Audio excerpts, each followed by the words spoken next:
Rocket ng North Korea na magdadala po ng rocket nila sa kalawakan. Stricto pa din po magpatupad nila ng no sailing at no fishing policy sa mga tinukoy na apektadong lugar sa Luzon. Lalo't posibleng isagawa ang rocket launch sa pagitan po ng alas 6 ng umaga hanggang alas 12 ng tanghali. Gaya na lamang sa Santa Ana, Cagayan kung saan pinagbabawalan ng Coast Guard na magbiyahe ng malayo ang ilang bangka bunsod ng posibleng panganib ng debris mula sa naturang rocket. Pero pinayagan nila ang limitadong pangingisda sa paligid ng probinsya. Para masiguro ito, rumoronda ang PCG sa karagatan doon. Mahigpit rin binabatay ng mga otoridad ng coastal area ng Albay. Kahapon, panandali ang nakahinga na maluwag ang mga residente roon matapos ngang hindi matuloy ang rocket launch dahil sa sama ng panahon. Sa ibang balita, hindi nakatakataka kung bakit pinag-aagawa ng Scarborough Shoal dahil sa pagiging sagana ng yamang dagat doon. Matibay na ebidensya rito ang mga ilang litratong kuha ng Philippine Navy nang sitahin ng Chinese fishing vessels. Nakita sa barko ang mga puffer fish, eel at iba't ibang isda. May mga pating din at toneladang giant clams o taklobo na endangered na sa ngayon. Importante para sa mga marine biologists ang Scarborough Shoal dahil halos kapareho raw ng Tubataha Reef ang yaman ng coral reef nito. Ganda. Ang ganda ng mga fish. Ang ilang marine biologists, labis sa panghihinayang na malamang toneladang patay na taklobo ang nakaimbak sa loob ng hinarang na Chinese vessel sa Scarborough Shoal. Sa pahayag ng China kahapon, wala silang nabanggit tungkol sa mga nakitang giant clams, coral at mga pating. Ang sabi lang nila, tumigil daw ang mga Chinese fishing vessel sa Panatag Island dahil masama ang panahon. Sa Scarborough ba yan? Wow. Alam mo, baka sa ano to, baka sa Pangasinan kasi, di ba, yung sa pinuntahan ko dati yung sa Pangasinan. Mga giant clam. 30 to 50 years bago maging matured to eh. Correct. So ngayon, endangered na sila. So sa Pangasinan, nandun talaga yung Meron ibang silang yung malaking May parang nagpapatay farm din. ng mga taklo. Oo. Ano yung mga UP research team yata para... ito yung nandudura eh. Oo. Kaya yung pag ginawa ko, Parang hindi siya, restricted area siya, gano'n. Hindi Pero siya. para lumaki ng ganun yun, ay talagang maraming taon. May kinukuha lang. Anong gagawin doon? Ano nga ba gagawin nila? Iluluto? Yun naman. Iluluto. Eh, ang dami-dami naman pwedeng kainin na yaman dagat. Actually, ito, so meron sila na-violate ng isang law. Pero hindi ko alam kung iba kung bawal din ba yung mga puffer fish. Ang dami nila yung kinukuha. Pero for sure yung taklobo dati pa bawal na. Oo. Eh, nahuyo yun. Ay, ang daming taklobo. Actually, din. Napuno yung kanilang ano. Pwede ba yung mga ganyan, as soon as pag iahon mo siya, wala na, patay na. Wala na. Wala na. Kasi sa git mo lang niya ano sa tubig, iaho, madali siya mamatay. Hindi mo na sila maisasalba. So, hindi nila minention yun. Dead ma lang sila. Wala sinabi. Baka sabi nila, So, feeling nila nasa tama na naman sila. Ang pinakaano nga, buti, bago namatay yung taklobo, naduran sila. Yun lang yung Baka nagkapikunan. Hayop ka! Kaya kinaas na rin nila. Pati corals, ha? Iba, nagbabawal na rin. Bawal din yun. Haven yun ng mga isda. Ayan, no, ito Ayan, mga taklobo. Ang simbolo nila. Dapat din. Kasinan. Naku, kailangan talagang bantayan yan. Pero ito po sa ibang balita, pinabalik po sa tarmac ang isang eroplanong patungong Palawan matapos may magkomento tungkol sa bomba na isang pasahero po. Paalis na sana ang Air Philippines flight pasado 1:00 ng hapon kahapon nang magbitiw raw ng salitang may kaugnayan sa pagpapasabog ang pasaherong kinilalang si Imam Muhammad Soror. Pero depensa ni Imam Soror, nadala lang daw siya ng bugso ng kanyang damdamin matapos na hindi pumayag ng isang lalaking pasahero na katabi ng kanyang misis na lumipat ng upuan matapos niya ito pakiusapan. Ipinagbabawal daw kasi sa kanilang relihiyong Islam na makatabi ng mga asawa o anak nilang babae ang lalaking di naman nila kaano-ano kahit sa upuan lang. Pero ayon sa Aviation Security Group, standard operating procedure daw ang ginawang pagpapabalik sa tarmac ng eroplano. Humingi naman ng paumanhin si Imam Soror sa kanya nasabi, pero sa kabila nito, kakasuhan pa rin si Imam Soror batay sa paglabag sa Presidential Decree 1727.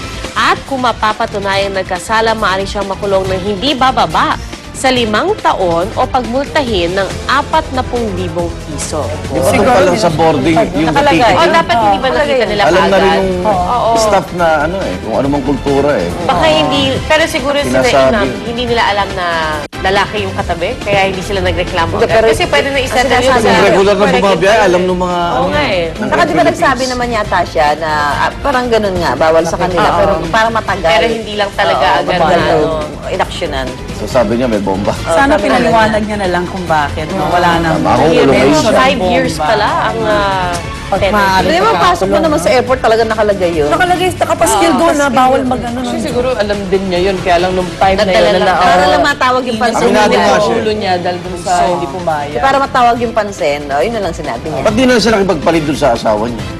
Para siya nakatabi ng lalaki. Baka lalaki Kalalaki din din lalaki. nakatabi. Baka puro lalaki yung flight At niya. baka puno yung flight kasi Babae hindi lang. siya makalipat. Pero then again, kung ano yung nakalagay sa ticket mo, doon ka at the start of the flight. Oo. Pwede ka lumipat in the Pwede. middle. Pero at the start, you have Tama, to sit tama. there. Samantala ngayong umaga ay pagpapatuloy ng Coast Guard ang paghahanap ng butanding na napadpad sa breakwater ng Manila Bay sa Ross Boulevard kahapon. Nais ng mga otoridad na gamutin ang nakitang sugat ito sa bunton. Posible raw nakuha ng butanding ng sugat matapos tamaan ng propeller ng isang sasakyang pangdagat. Ayon sa bangkero nakikita nito, nasa 4 hanggang 5 metro ang haba nito. Kahapon, tinaboy ang butanding sa breakwater para hindi raw masaktan pa sa mga dumaraang bangka roon o di kaya naman sa ay pagkaguluhan ng mga tao. Noong 2009, isang butanding din ang napadpad sa Manila Bay. Pero mahina na ito nang matagpuan at namatay din sa loob ng 10 minuto. At kung makita yung tiyan, maraming plastic. Oh no. Kaya ito yung pinapangamba ngayon ng mga marine biologists. Correct. Baka, ano siya, Sa pollution. Totoo. Hindi dahil sa sugat niya. Kaya, Pero sa infection sa sugat niya. pero what a sight pag nandun ka sa Manila Pier, di ba? Bigyan mo Ngayon sa Ross isang Boulevard. danding, no? Wow. Di mo Parang akalain. gusto mo na mag-swimming. Hindi mo Naligaw. kailangan pumunta na Bicol. Eh di yung mga rowers sa umaga, yung mga Makikita dragon boat, nila baka yan. makita pa nila yan. At saka walang ligtas na ano dyan dahil nakadaong yung mga barko dyan, talagang magkakasugat-sugat yan. tama. Saka yung mga Pag barko, naligaw yung dolphin, yung butanding, Yung mga kahapon ngayon nakakita, umaandar yung propeller ng mga barko dyan. Eh. Sinakyan niya. Ito, yun ba yung isang... Ito yung sa Cebu. Ito. Ito mismo. Ito yung- Oo, sinakyan din ng isang mama dahil Nakita niya, akala niya patik, tapos nakita niya Ganun daw yung butanding. ginagawa nila sa Alam daw niya Tunsol. yung butanding. Oh. Sinakyan niya. Gentle giant. Doon sa may, tapos kaya lang Bawal siya po yan. bumitaw kasi sumisid pa ilalim yung butanding. Hindi naman dahil tinatry niya Hindi, paalisin yung hindi. butanding, ilayo. Nakita lang niya, alam niya pwede sakyan. Bawal. Bawal, bawal, pa rin. bawal. Bawal pa lawakan. rin. Sabi niya, sa ginagawa daw kasi nila doon sa kanila. Sa Oh, taga-Donsol yata siya. Taga-Donsol siya. At sa matala balitang sports, naman po tayo kakaiba raw ang pagpapaitang gilas ng pambansang kamao Manny Pacquiao sa kanyang mga ensayo para sa laban kontra kay Timothy Bradley sa June 10. Ayon sa kanyang mga trainer, kitang-kita ang magandang pagbabago sa galaw ni Pacman na mas maliksi at matikas daw ngayon. Mas focus din daw siya sa training na marahil ay dala na rin ng magandang pagbabago sa personal at espiritual na buhay ng pambansang kamao.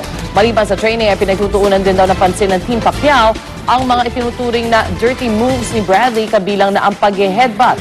Sa Lunes, tutulak na sa Baguio si Pacman kung saan mas maraming technique ang pag-aaralan niya sa tulong ni Coach Freddie Rose. Lahat siguro, mukha ni Bradley, yung dancing ball, yung suot ni Buboy, lagyan niya ng tatak ng BIR para mas Mas galit na galit siya. Kasi pati yung foundation niya, Pati yung foundation niya. Okay, pasalaran natin ang mga maksyong balita sa waging ito. Narito ang Ronda Reports.